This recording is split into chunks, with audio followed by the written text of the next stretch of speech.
In today's video, I'll show you how to import and export passwords using Google Password Manager on the Samsung Galaxy A05s. First, open the Settings app, and in Settings, scroll and select General Management. Under General Management, tap on the option Passwords, Passkeys, and Autofill. Then from here, select Google.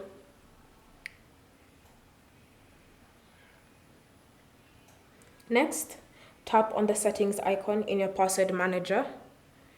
And in your settings, you should see two options. You should see export passwords and import passwords. So all you need to do is simply tap on an option and then follow any on-screen instructions, such as choosing a destination and choosing which passwords you want to import and export. Thank you for watching. If you have any questions or comments, leave them down below and we'll get back to you.